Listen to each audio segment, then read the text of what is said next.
एकदम प्रभाव, इफेक्ट देखने की स्थिति, चाहे हमारा बालक भी हो, ऐसा बालक जन्म ले कि लोग देखने के लिए आए, क्या बालक, बहुत सुंदर, अद्वितीय, क्या चेहरा है, क्या आंखें गुलाब की तरह, ऐसा चीज होना चाहिए। चाहे पुरुष हो, चाहे हमारी लड़की हो, चाहे हमारी बहू हो, चाहे हमारी पत्नी हो, चाहे हम हो, चाहे हमारा परिवार हो, हमारे जीवन में इन स्थानों का महत्व है। क्रोध का भी महत्व है। कोई एकदम से आता है, कोई बदमाश आके खड़ा हो जाए, आपकी बहन बेटी को छेड़े, आप में क्रोध है ही नहीं, गुरु जी ने कहा छोड़ दो क्रोध, काम क्रोध की जरूरत नहीं बेटा, सब हो तुम एकदम खड़े रहो, गुरु जी ने कहा था क्रोध नहीं करना है, तो वो तो गड़बड़ कर देगा, मुश्किल हो जाएगा। दो चार झापट मारते ही उसको जिंदगी भर याद रहेगी कि ये यहां पर था, कान में कुछ आवाज पहले आती थी, अब आवाज नहीं आती है। ऐसा होना चाहिए। मैं ऐसे शास्त्रों में मेरे कुछ नहीं लिखा है कि काम क्रोध लोभ मोह छोड़ दो, ये तो गांधी जी की बात का सिद्धांत, उससे पहले वहां महावीर बुद्ध के वहां से ये सिद्धांत आए। मैं सिद्धांतों को नहीं मानता हूं।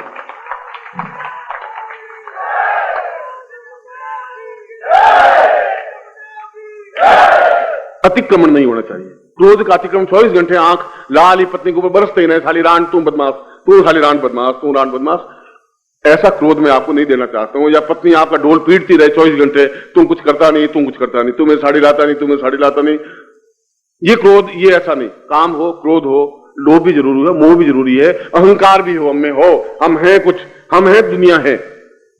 अगर हम नहीं है तो दुनिया से मतलब क्या है तुम्हारा? ये सब कुछ होना चाहिए, मगर ये तुम्हारे बस की बात नहीं है। तुम्हारे पास जो है लंजू पंजू काम क्रोध लोभ और मोह है। लोभ भी ऐसा नहीं है कि अपने आप में अद्वितीय हो, क्रोध भी ऐसा नहीं हो कि शत्रु को एकदम से आप आंख से नीचे गिरा सकें, ऐसा संभव नहीं है। मैंने दतिया, आपके मध्य प्रदेश में ही है दतिया, दतिया में बगलामुखी का बहुत बड़ा मंदिर, बहुत अच्छा, पूरे संसार में, पूरे भारतवर्ष में विख्यात है, पीतांबरा का। और वहां मैंने एक पत्रिका में उसके बारे में पूरा छापा था, फोटो समेत। उसमें एक सन्यासी थे, उन्होंने, वहां के महाराजा ने उन सन्यासी को कहा था, गुरु को कहा था कि आप मेरे युवराज को, दोनों पुत्रों को आप पीतांबरा ज्ञान दीजिए, साधना दीजिए।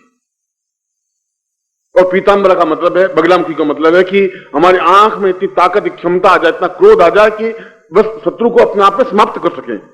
और मैंने आंखों से देखा हुआ है उस सन्यासी को कि बिल्कुल आदमी लेटा हुआ है शत्रु, और वो लेट जाते थे और ऊपर चादर ओढ़ लेते थे, और उठ करके जिसको पहली बार देखते वो धड़ाम से नीचे गिर जाता था, बेहोश हो जाता था। इतनी आंखों से देखा हुआ मेरा। इतनी आंख में चिंगारी, इतनी आंख में ताकत, शत्रु सामने खड़ा ही नहीं हो सके।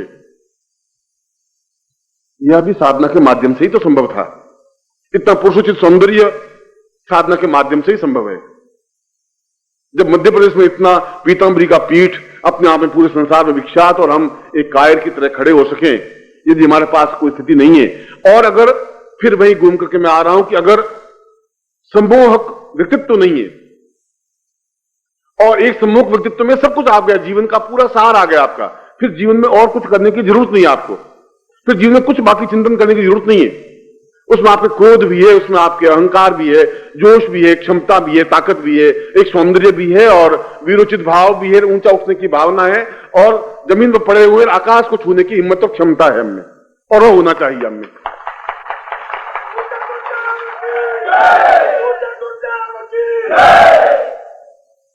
क्या ऐसा हो सकता है?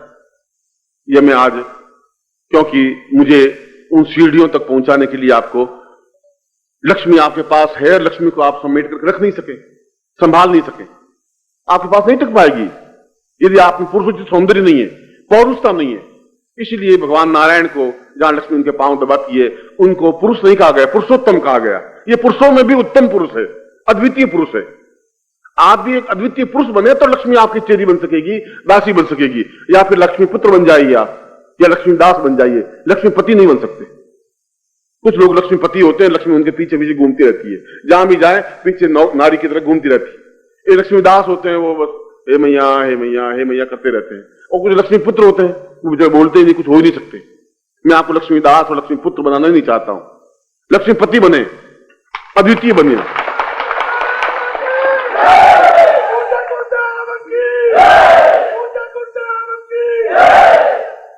और उस अद्वितीय लक्ष्मीपति, और पति का मतलब जो पत रख सके, इज्जत रख सके, सम्मान रख सके अपनी स्त्री का, उसको पति कहते हैं। जो उसकी मर्यादाओं का पालन कर सके, उसके ऊपर छत्र की तरह रह सके, उसको सुरक्षा दे सके, उस लक्ष्मी को भी, वह लक्ष्मीपति है। अगर हमारे पास लक्ष्मी है तो उसको हम नियंत्रित कर सके, हमारे हाथ में रह सके, जा नहीं सके, वो लक्ष्मीपति बनने पर संभव है। और लक्ष्मीपति बनने के लिए फिर पुरुषोत्तम बनना पड़ेगा आपको। खाली पुरुष, खाली नर बनने से काम नहीं चलेगा। और उस पुरुषोत्तम बनने के लिए फिर आपको एक साधनाओं का माध्यम लेना पड़ेगा। इस प्रकार की जो मैंने आपको श्लोक बोला प्रारंभ में, उस श्लोक का अर्थ यही है कि जीवन बेकार है यदि आप करोड़पति हैं, जीवन बेकार है यदि आप बहुत उच्च कोटि के पद पर हैं, आप चाहे किसी प्रकार की पोस्ट लिए हुए हैं, यदि आप व्यापारी हैं, कुछ भी है, सब बेकार है यदि आपके जीवन में आनंद का प्रवाह नहीं है, यदि आपके जीवन में जोश नहीं है, छलकता हुआ यौवन नहीं है। और यौवन कोई 20 साल, 30 साल, 40 साल तक ही रहे, ऐसा कुछ नहीं है। यौवन तो 90 साल की उम्र तक भी रह सकता है, 120 साल की उम्र तक भी रह सकता है, संभव है, होता ही है। आदमी चाहे तो नहीं मर सकता। आप में से 100-125 साल आप ले सकते हैं, 150 साल भी ले सकते हैं। अखबार में पढ़ता होगा कि वह चीन में एक स्त्री 200 साल की है। ये सारी स्थितियां साधनाओं के माध्यम से संभव है, क्योंकि इसका मेरा जीवन इसका उदाहरण है। मैंने कल भी आपको कहा था कि मैं पोथी में लिखी हुई कोई बात पढ़ता ही नहीं हूं। मैं पोथी देखी नहीं कहता हूं, मैं वही बात कहता हूं जो आंखों ने देखी है, जो आंखों से देखा हुआ है। इन साधनों से सफलता मिलती है तो मैं आपको कहूंगा, आप करेंगे, और आप नहीं करेंगे तो फिर मैं करवाऊंगा, ये मेरी ड्यूटी है। मगर आपका मेरे साथ जुड़ना चाहिए।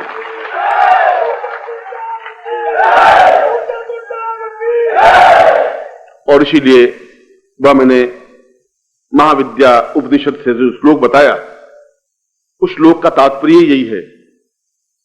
यदि आपने भारतवर्ष को ढंग से देखा हो तो कामाक्षा मंदिर का नाम सुना होगा। और कामाक्षा मतलब है काम अक्षी।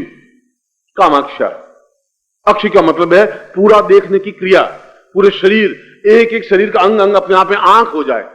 ये हाथ नहीं रहे, हाथ भी आंख बन जाए। ये आंख तो आंख है ही, नाक, शरीर, चेहरा, हृदय, वक्षस्थल, कम से कम 10,000 आंखें पूरे शरीर पर हों। इस प्रकार की जो देवी है उसको कामाक्षा कहा गया है। कामाक्षा, काम अपने आप में सौंदर्य, जहां सौंदर्य प्राप्त नहीं हो सकता कोई साधना के माध्यम से, कोई मंत्र के माध्यम से, तो अपने आप में वह कामाक्षा का तात्पर्य एक तंत्र के माध्यम से।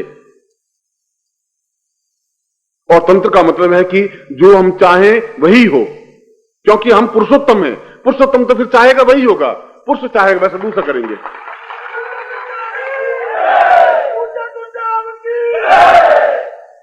उस कामाक्षा का तात्पर्य है कि हमारा पूरा शरीर अपने आप में आंख बन जाए, देखने की भाव, एक क्रिया, आंख में एक अंदाज, देखने का अंदाज ही अलग हो, चलने का एक अंदाज अलग हो। हम चले तो लोग हमारी नकल करें कि क्या चाल क्या है, शेर की तरह चाल है।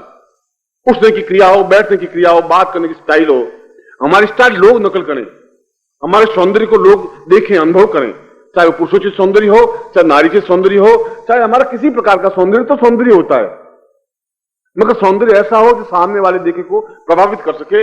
ऐसा ही सौंदर्य देवताओं को भी प्रभावित कर सकता है, ऐसा ही सौंदर्य आपको प्रभावित कर सकता है। ऐसे सौंदर्य से आप साधनों में सिद्धि प्राप्त कर सकते हैं। कायर के घर में कोई साधना सिद्धि प्राप्त नहीं हो सकती। बुद्धिलों के जीवन में कोई देवी नहीं आ सकती, न जगदम्बा आ सकती है, न लक्ष्मी आ सकती है, न सरस्वती आ सकती है, संभव नहीं है। इसीलिए श्लोक में साफ बताया, कामाक्षी का ये जो उपनिषद है उसके पहले ही चरण में ये कहा है, पहले श्लोक में ये कहा है कि साधनाएं करने से कुछ हो ही नहीं सकता, तुम्हारे नहीं हो सकता, क्योंकि आप एक नर हैं।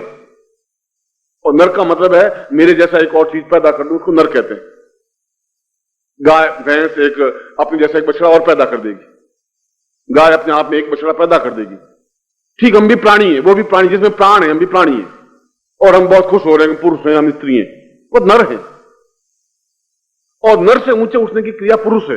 तो एहसास होता है कि हम कुछ चीज हैं, कोई गुरु के पास बैठे हैं, और फिर जो क्षमतावान होते हैं बहुत मुट्ठी भर, लाखों करोड़ों लोग नहीं हो सकते, वे मुट्ठी भर लोग ऊंचे उठ सकते हैं, वे पुरुषोत्तम बन सकते हैं। और जो पुरुषोत्तम बन सकते हैं वो जिंदगी किसी पड़ाव में अपने आप में सौंदर्यमय बन सकते हैं, अपने आप में अद्वितीय बन सकते हैं, करोड़पति लखपति बन सकते हैं, सुख उपभोग कर सकते हैं। जीवन में उनका एक प्रभाव होता है, यश होता है, सम्मान होता है, प्रभुता होती है, पौरुष होता है, और अपने आप में जीवन में सब कुछ वह प्राप्त कर सकता है जो उसके जीवन में आवश्यक है। चाहे प्रेम हो, चाहे सौंदर्य हो, चाहे पत्नी हो, चाहे पुत्र हो, चाहे परिवार हो, चाहे प्रेम करना भी कोई गुनाह नहीं है। और परिवार को चलाना भी कोई गुनाह नहीं, गुनाह कुछ है ही नहीं, आपकी आंख क्या है उस पर डिपेंड है।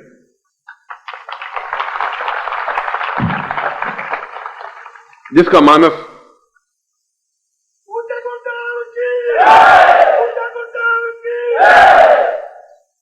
संकीर्ण होता है वो संकीर्ण बात सोचता है।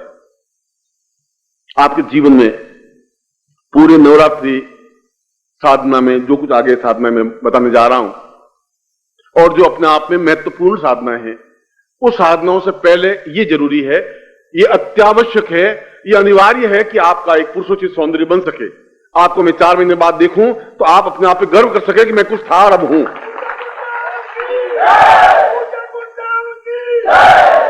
और इसका प्रमाण ये होगा, मैं तो वापिस एमपी में आऊंगा ही, मिलूंगा ही, यदि वो 24 बार, यहां जिले कितने तुम्हारे 45, एक साल में 45 जगह आएगा तो 10 जगह तो मैं आऊंगा ही आऊंगा, स्वाभाविक है उसमें तो। मगर मैं आपको अभी का आप अपना फोटो खिंचवा लेना और फिर 4-6 महीने बाद वापिस आपको फोटो देखेंगे और साधना के बाद आपको तुलना कर दें कि आपका बढ़ा हुआ पेट, कल मैंने जब कहा कुंडली जागरण करिए गुरुजी, अब मैं कहूं कि आपकी नाभि कहां है, तो उस पूरे पेट में नाभि मालूम पड़े नहीं मुझे, और पूरे पांव को फैलाता रहूं गुरुजी। मैंने कहा भाई तू पकड़ के नाभि मेरा अंगूठा रख दे, मालूम तो पड़े तुम्हारा नाभि कहां है। अब मैं कहा उसके तो नाभि नाभि पूरे पेट में नाभियां है, कहां लगेगी नाभि मेरे। मैं कहा तू ही लगा दे भैया, मुझे तो दिखाई नहीं दे रही, इतनी मुझे अभी प्रज्ञा चक्षु, ऐसा कुछ नहीं हो सकता। मगर आपका शरीर अपने आप में संतुलित बन सके, अद्वितीय बन सके, और इस साधना के माध्यम से, कामाक्षा साधना के माध्यम से जीवन तो सौंदर्य बनता ही है। वह बहुत बड़ी बात नहीं है कि आप सौंदर्य बन रहा है, चाहे आप काले हैं, चाहे गोरे हैं, चाहे आप काले केस हैं, सफेद केस हैं, वह दूसरी चीज है। आप जैसा सौंदर्य चाहते हैं वह तो मिले ही, मगर साथ ही साथ उन साधनाओं में, चाहे आपकी कर्ण पिशाचिनी साधना हो, चाहे लक्ष्मी साधना हो, चाहे आपकी तंत्र साधना हो, चाहे मंत्र साधना हो, चाहे सरस्वती साधना हो, चाहे जगदम्बा साधना हो, और चाहे प्रत्यक्ष जीवन में आपके प्रेमिका साधना हो, चाहे पत्नी साधना हो, चाहे पुत्र साधना हो, चाहे कोई भी साधना हो, आपको समान सफलता मिलनी ही चाहिए। गुरियाते हुए, रोते हुए, गिगियाते हुए जीवन बिताने की मैं कल्पना नहीं कर सकता आपके साथ में, संभव नहीं है।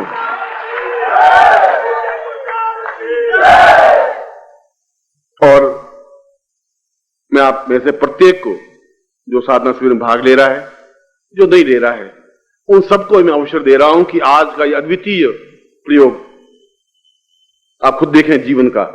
कई सिद्धियां तो आप में, पुरुषोचित सौंदर्य तो आपके आगे पीछे घूमती रहेंगी, देवियां जगदम्बा, उसमें कौन सी बड़ी बात है।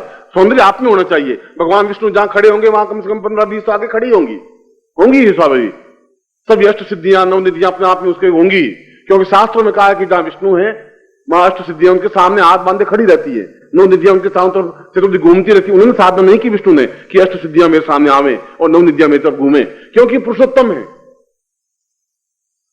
आप भी अपने आप में उस स्थिति को प्राप्त करें, और वह स्थिति जो तांत्रिक सिद्धि है वो अपने आप में एक अद्वितीय सफलता है, जिसको एक सम्मोहक या सम्मोहन सिद्धि कहते हैं, जिसके माध्यम से दूसरों को हम सम्मोहित कर सकते हैं, दूसरों को वशवर्ती कर सकते हैं, अपने अनुकूल बना सकते हैं। किसी को भी हम देखें और अपने अनुकूल बने। कामाक्षा में उस दूसरे श्लोक में कहा गया है कि, मैंने आपको एक श्लोक ही सुनाया, दूसरे श्लोक में कहा गया कि आप इस सिद्धि को प्राप्त करने के बाद किसी की आंख में 1 सेकंड भर देखें और मन में कल्पना करें कि ये मेरे पीछे पीछे आए और मुझसे ये प्रश्न करे। आप किसी चाय पार्टी में है और आपने किसी में 1 सेकंड नजर मिलाई और कहा कि मैं उधर खड़ा होता हूं, ये मुझे पास आना चाहिए और मुझे हेलो कहना चाहिए, तो जरूर वो पास में आएगी, आएगा ही, हेलो क्या हाल चाल है। ये एक सफलता का मूल मंत्र, मालूम पड़ेगी मैंने साधना में सिद्धि प्राप्त की है। और ये सब कुछ संभव है इस कामाक्षा साधना के माध्यम से। मैं आज शाम को, और केवल आज शाम को ही, चाहे बरसात होगी चाहे तूफान आएंगे, वो तो उसकी मर्जी, मैं इस साधना को आपको अवश्य ही कराऊंगा और निश्चित रूप से करूंगा।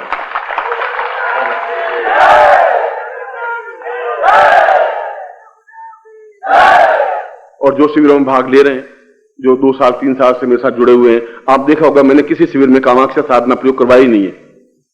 और यहां क्यों करवा रहा हूं ये तो मैं नहीं कह सकता,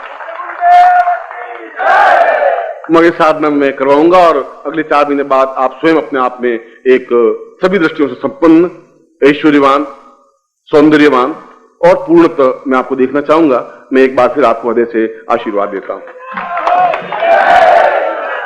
पूज्य गुरुदेव की। मैं भी बैठा हुआ था और उन्होंने सबने गाने गाए। मैं तो कभी गाना गाता नहीं, मुझे गाना आता नहीं पूरा। तो किसी ने जापानी भाषा में गाना गाया, किसी ने इंग्लिश में गाना गाया। मुझे कहा डॉक्टर श्रीमाली आप भी गाना गाएंगे? मैंने कहा गाना गा लेंगे। क्या आपको गाना आता है? मैं बिल्कुल आता है।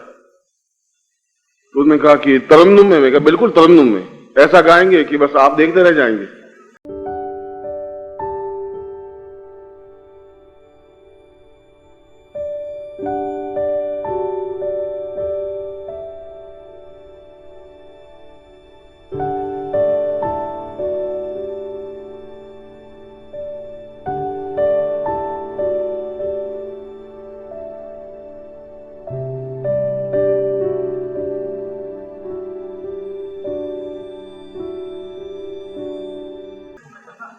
इसमें काफी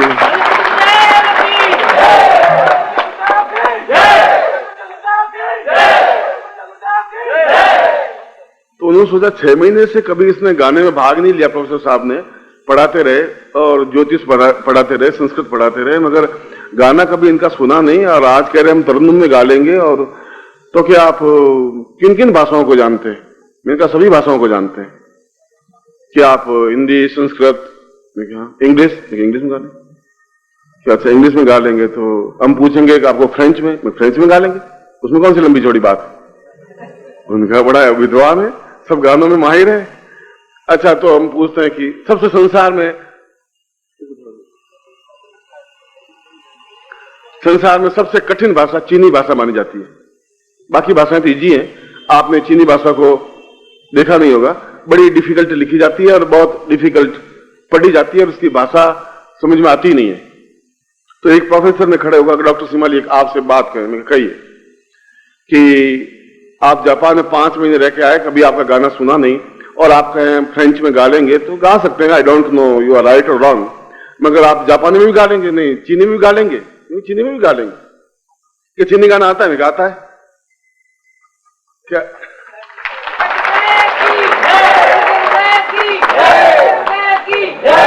तो सामने प्रोफेसर बैठे हुए थे जापानी, 10-12 प्रोफेसर जापान के थे जो जापानी भाषा पढ़ाते थे। चीनी भाषा के भी 3-4 थे, संस्कृत के भी थे, अमेरिकन थे, फ्रेंच थे। वो यूनिवर्सिटी ऐसी थी जिसमें अलग अलग वोकल साइंस पढ़ाई जाती थी। मैंने कभी चीनी भाषा देखी नहीं, सीखी नहीं, बस कभी कभी ABCD जैसे आती है, ABCDEFGH या 1 2 3 4 ऐसा कुछ मैं भी चीनी थोड़ी बहुत जानता था। बस ये कि वो चीनी प्रोफेसर थे, उससे कभी हलो हलो कर लेते तो भाई चीनी में हलो क्या कहते हैं और हाय क्या कहते हैं, बस ऐसी 2-4 चीजें सीखी हुई थी। जापानी में भी मोसा तूकू कहते तो वो सोचते थैंक्स बोलते। तो उनका अच्छी बात है, फिर आप आज चीनी में गाएंगे? मैं चीनी भाषा में गा लेंगे।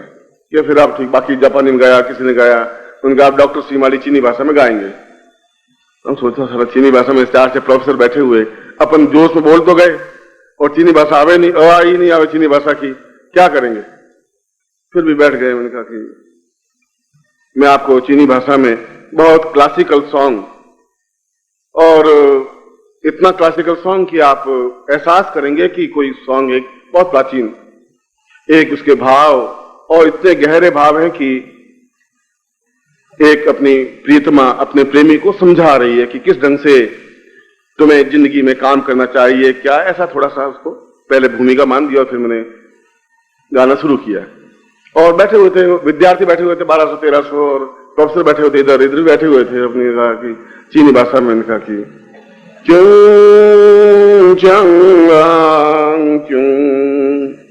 तो सोचे हिंदी भाषा बहुत सुनो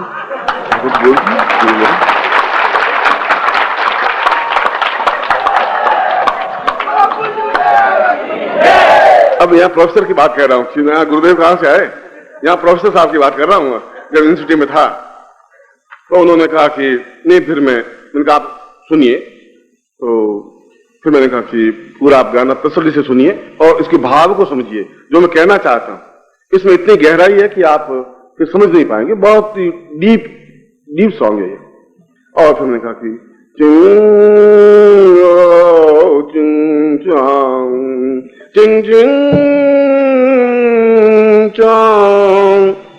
ऐसा करके 10-15 मिनट में चिंग चौंग, इसमें चिंग और चौंग के लफ्ज होते हैं।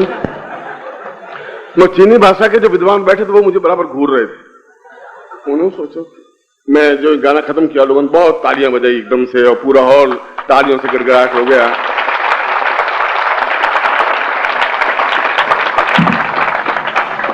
गड़गड़ाहट होने के बाद में एक प्रोफेसर जापान था, उसने कहा कि बहुत डीप सॉन्ग था, उसको भी चीनी आती नहीं थी। उन्होंने सोचा कि मैं तुझे अल्लाह कहूं, तू मुझे खुदा कहे, बस खत्म। वो मेरी तारीफ करे, मैं उसकी तारीफ करूं, उसमें कोई लंबी चौड़ी बात नहीं थी। तो उस जापानी ने कहा कि आपने बहुत डीप सॉन्ग गाया। मैंने कहा डीप? अब इसके बाद आंसू बहाने बाकी हुए थे, बस डीप ही डीप है, डीप में क्या कमी थी? क्या आपने चीनी सीखी कहां? चीनी सीखी? चीनी सीखने के लिए कोई जरूर थोड़ी, फ्रेंच जाना जरूर थोड़ी है। चीना मगर आप देखिए कितना अच्छा सॉन्ग था और कितनी विशुद्ध चीनी भाषा में बोला था। तालियां वाले तो मिल गई।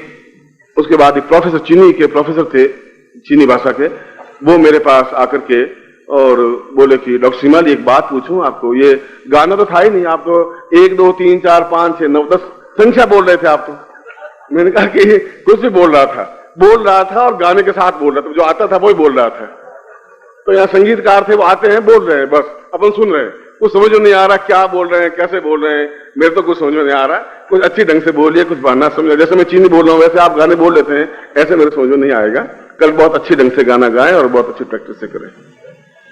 बाकी तो आप भी बोल रहे हैं चीनी, क्या जापानी बोल रहे हैं, ये सब समझेंगे, मैं भी समझूंगा हाँ क्या जापानी भाषा है, क्या फ्रेंच भाषा है, बोल लीजिए। तो अब मैं आपको दीक्षा, क्योंकि आप सब उदास से हो गए थे और मैं भी चाहता था कि आपके सामने गाना गाऊं। कल मैं आपको गाना सुनाऊंगा, बहुत सुंदर।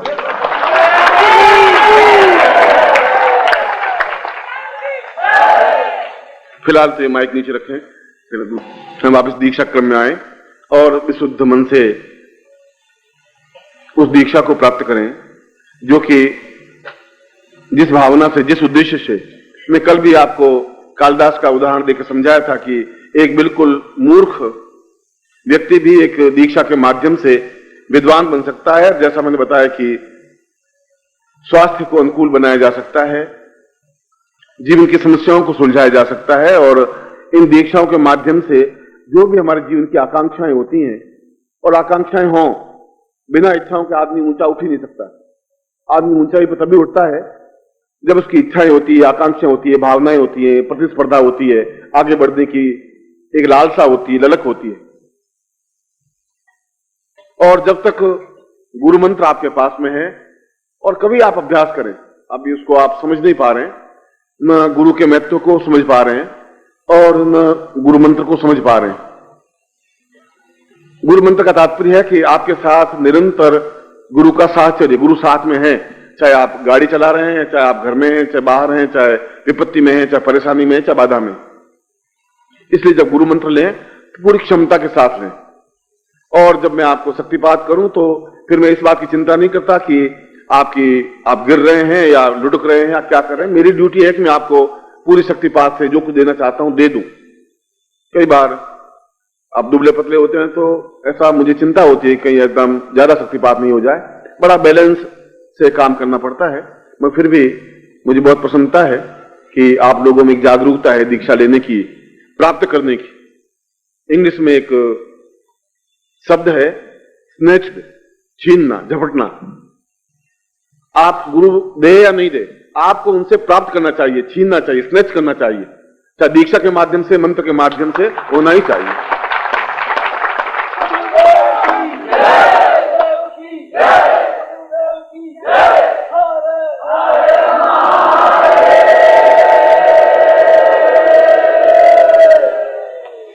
सभी आप सीधे बैठ जाएं, बिल्कुल जवान की तरह, रीढ़ की हड्डी आपकी सीधी हो और आंखें बिल्कुल स्थिर मेरी तरफ अपलक। सबसे पहले गणपति को स्मरण करें हाथ जोड़ करके। सुमुखश्चैकदन्तश्च कपिलो गजकर्णकः लंबोदरश्च विघ्नाशो विनायक धूम्रकेतुर्गणाध्यक्षो बालचंद्रो गजानन द्वादशैतानि नामानि य पठेत् शृणुयादपि विद्यारंभे विवाहे च प्रवेशे निर्गमे तथा संग्रामे संकटे चैव विघ्नस्तस्य न जायते। शुक्लांबरधरं देवं शशिवर्णं चतुर्भुजं प्रसन्नवदनं ध्याये सर्वविघ्नोपशान्तये। लाभस्तेषां जयस्तेषां कुतस्तेषां पराजय येषामिन्नि वृष्यामो अदेस्तोऽपि जनार्दन। अभीप्सितार्थ सिद्ध्यर्थं पूजितोऽयं सुरासुरैः सर्व विघ्न हरस्तस्मै गणाधिपतये नमः। श्रीमन्महागणाधिपतये नमः। लक्ष्मी नारायणाभ्यां नमः। उमा महेश्वराभ्यां नमः। सचिवृंदराभ्यां नमः। सर्वेभ्यो देवेभ्यो नमः। सर्वेभ्यो ब्राह्मणेभ्यो नमो नमः। तत्वादुषां पुरुषाम अथास्मानं मम शिष्यत्वं संकल्पम कुर्यात्। दाहिने हाथ में जल लीजिए, हाथ आगे कीजिए। ओम विष्णु विष्णु विष्णु भारतवर्षे बरखंडे जम्बूद्वीपे शालिमांसाखे बौद्धावतारे समुद्रे समुद्रमेको सम्मत 2050 आश्विन मासे स्वे शुक्ल पक्षे आसु तृतीयायाम सोमवासरे अप्राप्त लक्ष्मी पदम प्राप्त लक्ष्मी चिरकाल सारणम सकल मन ईश्वर कामना सिद्ध्यर्थम लोके वासे भय राजद्वारे सर्वत्र यश विजय लाभादि प्राप्तिथम सभार्यस्य सपुत्रस्य सबान्धुस्य अखिल कुटुंब सहितस्य सबसो समस्त भय व्याधि जरा पीड़ा मृत्यु परिहार द्वारा आयु आरोधारता अमुक गोत्रोत्पन्नो हम अमुक शर्मा हम। नाम बोलिए। त्वाम शिष्यत्वम, बोलिए त्वाम शिष्यत्वम धारयामि मम प्राण चक्षु रोम प्रतिरोम त्वाम चरणे समर्पयामि। त्वाम आज्ञा परिपालय। ताम पुरुषाम अथास्मान मम शिष्यताम पूर्णत्वं ताभ्याम सर्व सिद्धि प्रदाय तुभ्यम। समर्पये, छोड़ दीजिए। एतस्मान् साग्यते पुरुषाम ताम दीर्घस्याम सुकृति गुरु प्रार्थयेत। हाथ जोड़ दीजिए। गुरुर्ब्रह्मा गुरुर्विष्णु गुरुर्देवो महेश्वर गुरु साक्षात् परब्रह्म तस्मै श्री गुरु चरण कमलेभ्यो नमः। ध्यान मूलं गुरु मूर्ति मंत्र मूलम गुरो वाक्यम मोक्ष मूलम गुरु कृपा मूकं करोति वाचालम पंगु लंघयते गिरिम यत्कृपातमहं वन्दे परमानंद माधवम। गुरुचरणेभ्यो समर्पयामि। तत्प्रादु, दोनों हाथों में आपका यज्ञ पवित्र है, यज्ञ पवित्र ले लीजिए या दोनों हाथ ऐसा कर दीजिए और हाथ ऊंचाई पर थोड़े। संपूज्य गंधमाला देवी ब्राह्मण कर्म कर्मण्यां संग्राम लोकालम अवनिकता जानु मंडल कमला मुखला सरसा मंजलिम शीर्षाम धाय दक्षिण पारि नाम स्वर्ण पूर्ण धात्वा दीर्घा नगन्नाम पानिमांगल्यम शास्तु पुष्पाणि पंचाविनोवित्तम बहुपुत्रम बहुजनम चायसम चार्गम शास्त्रं कृत्वा सर्वा वेद यज्ञ क्रिया कणकनम नमास भासोना प्रोन्नते तमम ओंकार मादिकत्वा जो समाधर्वा शीर्वचनम संविज्ञान भवति विज्ञानम पुण्यम पुण्यमति भक्तान का देख दिगति बुद्धि भगवती कात्य निपिताम भगवती माहे श्रीपिताम भगवती रिद्धि कृताम भगवती सिद्धि कृताम भगवती पुष्टि कृताम भगवती तुष्टि कृताम सर्वा कुल देवता प्रीतम स्वा ग्राम देवता प्रीतम स्वाष्ट देवता प्रीतम अताश्च बरुष अताश्च प्रबंधिना अताश्च विनकर्तार शत्रु पराभवम या तो समंत घोराणी समंत पापानि समंत देवस्वानिवर्ताम शिवा आप संतो शिवा अर्थवा संतो शिवाग्ने संतो शिवाहुते संतो अहोरात्रे शिवेशताम सन्न कनिकृदिम कल्याणं सा पुरुषाम अथास्मानं मम शिष्यत्व ग्रहे सुख सौभाग्य धन धान्य यश प्रतिष्ठा ऐश्वर्य अभिवरेदा पुनः तुभ्यम संपर्दे। योग नीचे रख दीजिए और खोल दिया और पहन लीजिए। आप इसको बाद में खोल करके पहन लेना। तत्प्रादु गुरुम प्रार्थये तह। अपना दाहिना हाथ राइट हैंड सिर के ऊपर रखिए, बाएं हाथ हृदय पर रखिए। मैं बोलूं, आप बोलेंगे साथ में। बोलिए ओम परम तत्वाय नारायणाय गुरुभ्यो नमः। ओम परम तत्वाय नारायणाय गुरुभ्यो नमः। ओम परम तत्वाय नारायणाय गुरुभ्यो नमः। तत्रादु चेतना मंत्रम सुनेता। ओम ह्रीं मम प्राण देह रोम प्रतिरोम चैतन्य जाग्रय ह्रीं ओम नमः।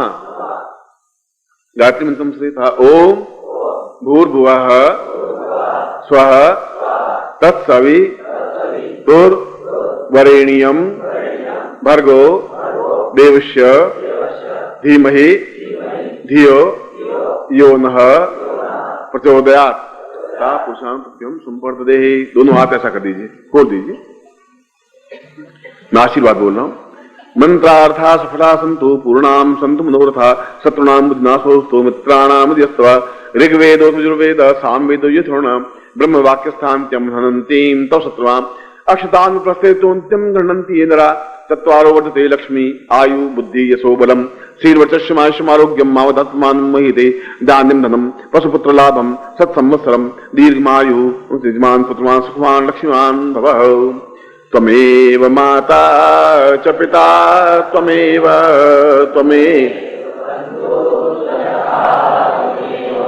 त्वमेव विद्या द्रविणं त्वमेव सर्वम् अनयाम पूजयाम सांगाय श परिवाराय सायुधाय सशक्तिकाय महाम ताम पुरुषाम गुरुत्वे त्वाम तुभ्यम संप्रददे अथा सो विशेष दीक्षाम तुभ्यम संप्रदे।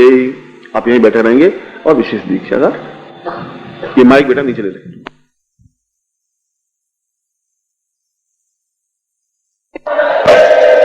सगौरम करुणावतारम संसार सारम भुजगेन्द्रहारम सदा वसंतं हृदयारविंदे भवं भवामि।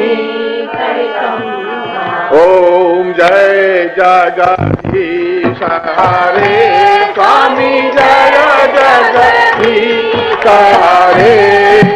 भक्त जनों के संकट दास जनों के संकट क्षण में दूर करे। ओम जय जगदीश हरे। जो जावे फल पावे दुख विनाशे मन ओ स्वामी सुख संपत्ति घर आवे सुख संपत्ति घर आवे कष्ट मिटे तन का। ओम हरे माता पिता तुम मेरे शरण गहूँ मैं ओ स्वामी शरण पड़ू मैं किसके तुम बिना।